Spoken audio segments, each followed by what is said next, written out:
Morning and welcome to what is hopefully the very last recording in a very long time. We are talking about how the medieval life changed and how we got out of the medieval world. And today we are starting around page 210 to 11, talking about um, medieval learning, universities, and art and architecture. Uh, the Middle Ages is often called the Dark Age, or the Dark Ages, not because it was dark, but because people weren't very interested in learning, and there was a really big stall in science. We were just floundering.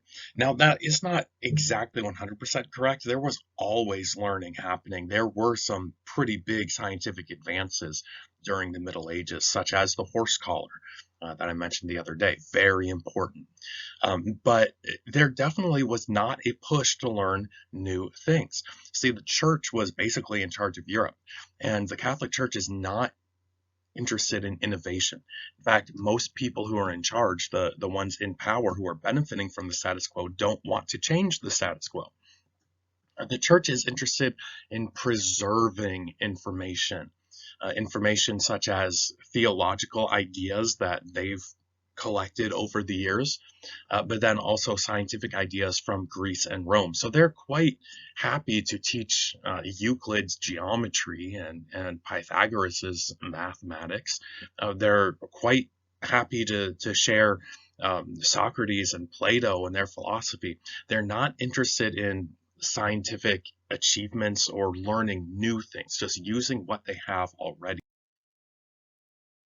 The major curriculum for a young person. And by the way, very few people did go through these curricula. It would be the rich people's kids would be able to do this. But the major curricula was divided into two: the trivium and quadrivium. Trivium means three core classes that I need to learn. First one is grammar, and that includes basically everything you would think of from an English and a speech class. So just learning the language and how it works. Rhetoric means speech. It is their method of public speaking. And then logic, learning how to think and reason correctly.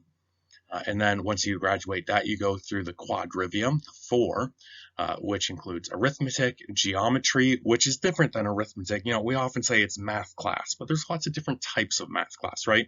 So arithmetic would be the adding, subtracting, multiplying, dividing, that kind of thing. Geometry is the study of shapes, which of course includes tons of arithmetic, but it's kind of different. You're talking about planes and volume, surface area of pyramids and cylinders and all that good stuff. Astronomy, very important to them back then, studying the stars, so even though they didn't have a clue about what the solar system was like and all that. And then lastly, music. Uh, Americans tend to think of music as an afterthought. It's a nice extra or a bonus, but they thought it was one of the core classes right alongside with mathematics. Let me read to you from page 210. A medieval bishop and historian described his own education.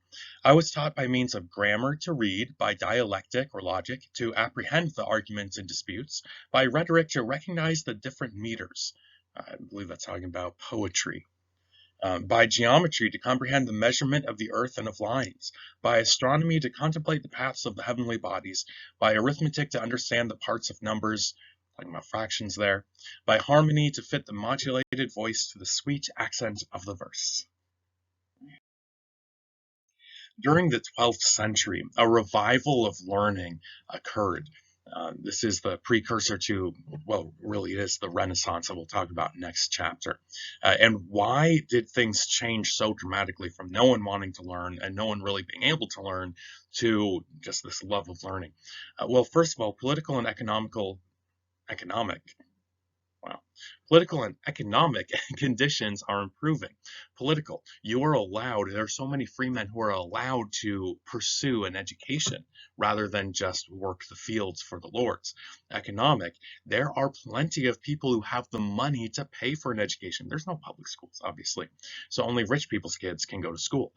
But now there's this whole new middle class, a middle class that's allowed to go to school and has the money to go to school.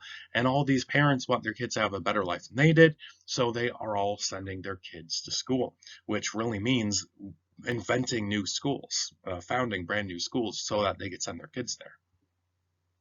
Another thing is the Crusades. When Europe went crusading, they realized that the Muslim countries had a lot more understanding of the world than they did, and there were tons of scientific and philosophical advances that the Arabs had done.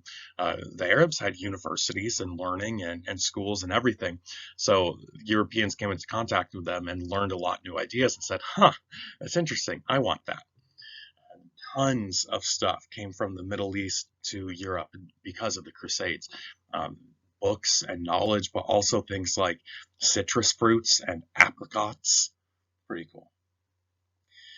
With the rise of towns, we need a new social class, a class of politicians. Politicians who are not born into the job because their daddy was the nobleman, politicians who can run a city. And that's a lot of work to manage an entire city. It's not just a privileged position. It includes a lot of work to organize and manage a city of 50,000 or 100,000 people. And so we need people who know what they're doing, who have skills, political skills. And how do you get those skills? You have to go to school. Universities are spring up around Europe during the 12th century, and they replaced the normal method of learning, which was the church teaches you everything. If you are a rich kid and you want to learn anything, you go to a church school. And now there are secular schools called universities. Um, and this is the University of Dublin. Pretty cool. Some of these universities that people attend today have buildings that are 800 years old. It's pretty cool. The first two huge universities were Bologna in northern Italy and Paris. And they developed very, very differently. One of them, let me see, this is page 211. Bologna became a leading center for the study of law, and Paris became a center for the study of theology.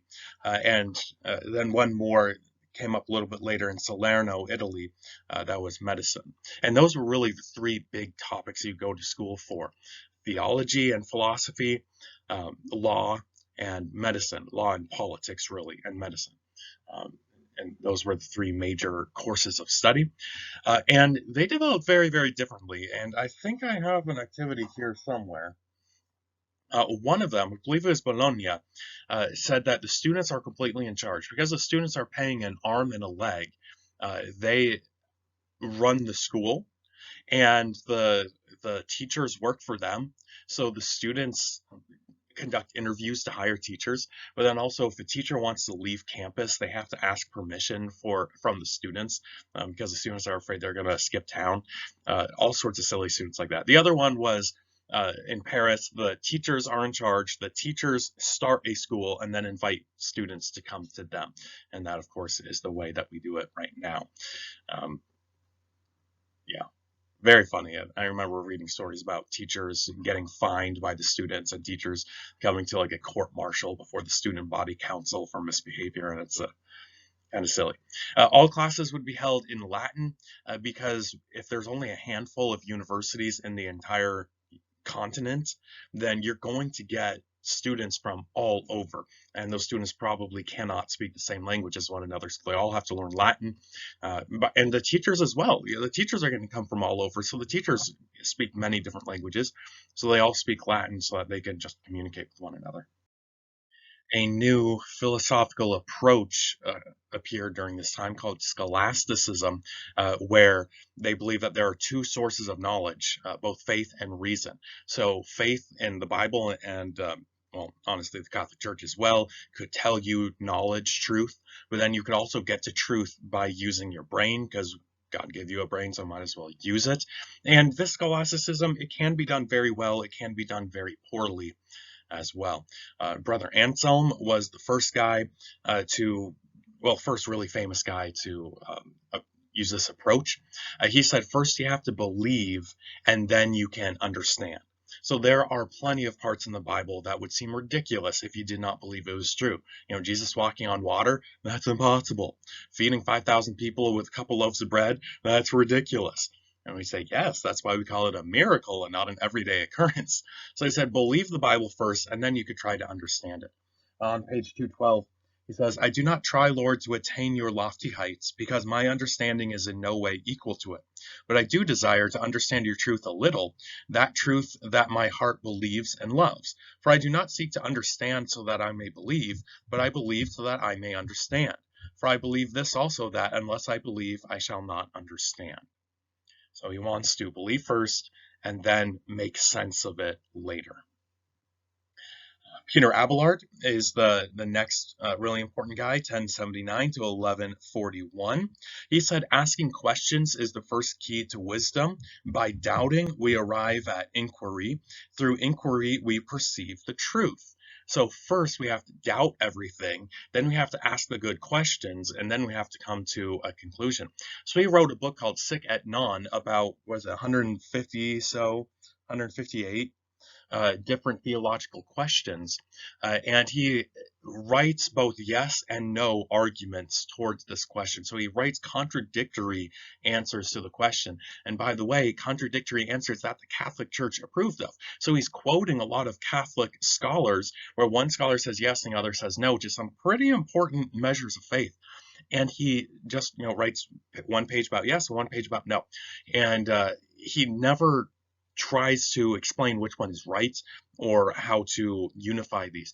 What he did was he expected his students to study the questions and then try to harmonize them, say, well, actually, it's just an apparent contradiction, it's not really contradictory, or he expected them to figure out which one was correct.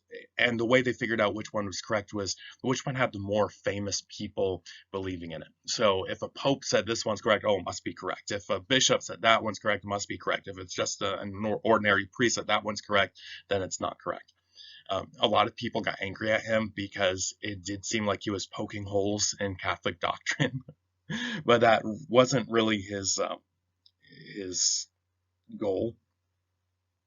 And then Thomas Aquinas is probably the most famous and the best example of a scholastic scholar. He was called the Prince of the Schoolmen. He found that philosophy was really used to explain theology, but a lot of their philosophy is found through Aristotle and Socrates. So they're using Greek philosophy and Greek philosophical methods to explain the Bible. And there's this big argument, should we use the Greek philosophy at all? And some people say, there are two sources of reason, like we say up here. That means there are two separate truths. There's the truth of the Bible, and then there's the truth of Aristotle and just things he's making up off the top of his head. Your brain can reach truth, and it might contradict the Bible's truth, but they're two separate truths. And that's utterly ridiculous, but that is really the modern American mindset, that truth is relative. If you want to believe in your God, good for you. That's true for you. And if you want to believe in a different God, that's true for you. And truth is whatever you think it is. That's a problem. There's other people who say, well, don't bother using Aristotle at all because he was not a Christian and therefore he couldn't have any good ideas at all. And Thomas Aquinas tried to bring that together, and he said, well, actually, you can have good ideas apart from the Bible. Unsaved people can have good ideas, but if there's any place where Aristotle disagreed with the Bible, then we have to go with the Bible. And so he wrote a book called Summa Theologica, which means the sum of all theology, where he's explaining all his theological ideas, where he includes a lot of Aristotelian and Greek thinking. Unfortunately, there was a bunch of Greek philosophy that crept into the church, and people saying, we believe this because the Greeks said so. And some of that is around in the church today.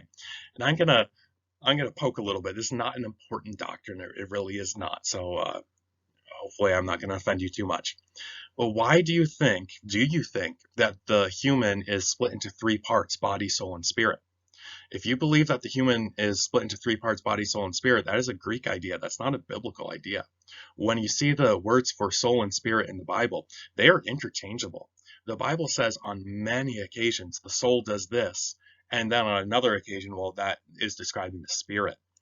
Wherever you look in the Bible, soul and spirit are really the exact same thing.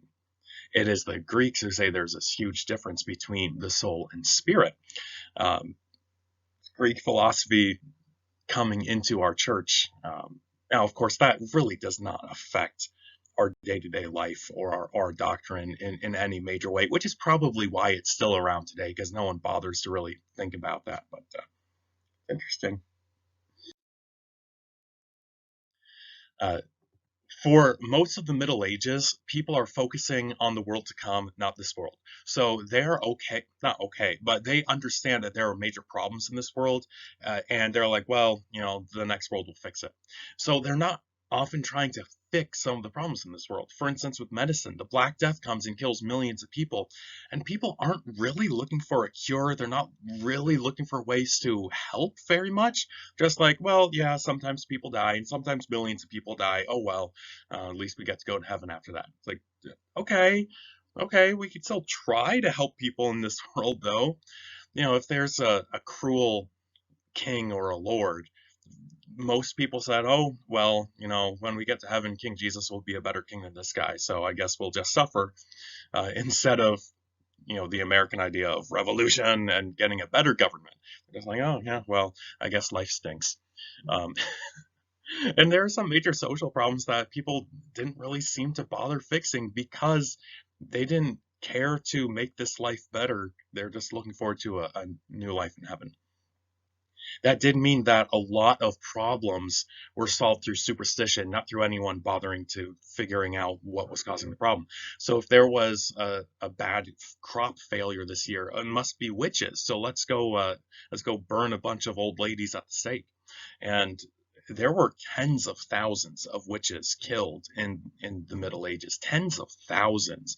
And you could read some of the trials. Some of them are just utterly ridiculous. They're like, well, this lady has a wart on her nose, so she must be a witch. And like, seriously? Um, really, really awful things. Their trials were just absolutely ridiculous. A lot of their trials were completely based on superstition as well. So they would say things like, if we jab a red hot poker on you and it hurts, you must be innocent. But if it doesn't hurt, that means the devil is giving you supernatural protection. So let's see if this burns yet.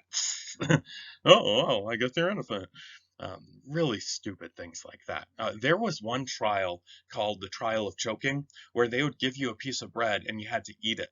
And if you ate it, that meant you're innocent. And if you choked on the bread, that meant you're guilty because the bread is a symbol of purity and wholesomeness and good family cooking. And the bread doesn't want to go into your stomach because you're so wicked. Like, really? That's how you determine who's guilty and who's innocent? Okay, lots and lots of superstition. They said every medical problem had a superstitious cure, and most of them were complete nonsense. Roger Bacon was a famous scientist who got 4 obstacles to learning. He said there's 4 things that can keep you hidden in superstition and believing nonsense rather than the truth. First one is incorrect authority. Do you believe someone who said something when they don't know what they're talking about? You got to have the correct authority. Number 2, tradition. Well, everyone knows that, blah, blah, blah. I'm like, okay, show me a Bible verse or show me a scientific conclusion. Everyone knows that your heart has a bone, right?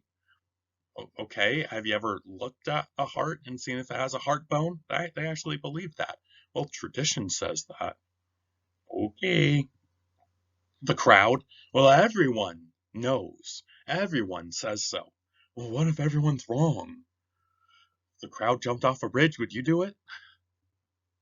And then pretension. Some people think they're clever, so they want to impress everyone, so they just make stuff up to pretend that they know everything. Or they think they're so clever they don't bother learning anything new. They think, well, I've arrived. I know everything that's worth knowing. In language and literature, Latin is the European language. Everyone who knows anything is going to know Latin because um, all the good textbooks are in Latin. They're written in Latin. All the knowledge is published in Latin. But there was a major shift as more and more and more universities arose. You can now go to a university with all the teachers there are from your country and all the students there are from your country. You don't have to go to a different country, which means why do we have to learn Latin just to get in the door? Why don't we just use our own language? And your own language is called the vernacular. And as more and more people are learning, more and more people are writing interesting things in the vernacular and not bothering with Latin. Troubadours were the first vernacular poets who would not be telling stories for the rich and famous people. They would be telling stories for the crowd. So they are not only singing and telling stories in the vernacular, they're also writing in the vernacular. They're the first vernacular authors. Dante Alighieri was the first guy to write in Italian. And he writes the Divine Comedy, which is where he is in a dream. He's given a tour of heaven, purgatory, and hell by an angel. So he gets to tell you all about it. Rather interesting. Geoffrey Chaucer was the first guy to write in the vernacular of English, and it is a very, very old English. You probably wouldn't be able to understand more than 1 in every 10 words. He writes the Canterbury Tales, which is a story comprised of lots and lots of stories.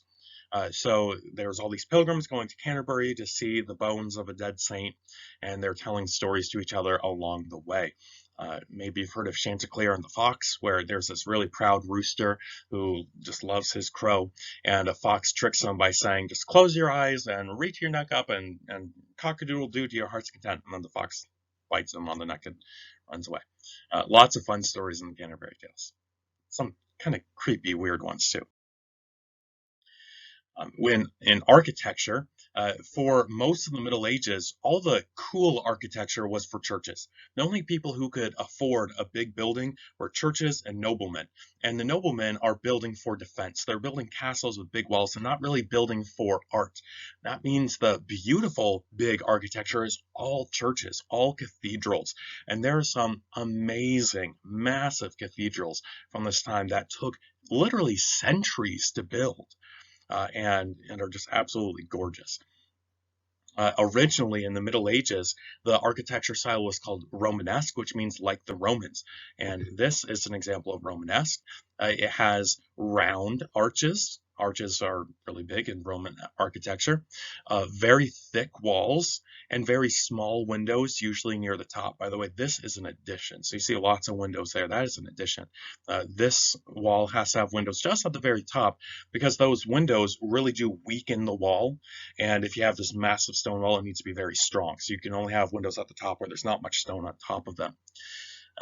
Very blocky shape. But then Gothic is almost completely the opposite. They invented something called a flying buttress, which is where you have your wall here, right?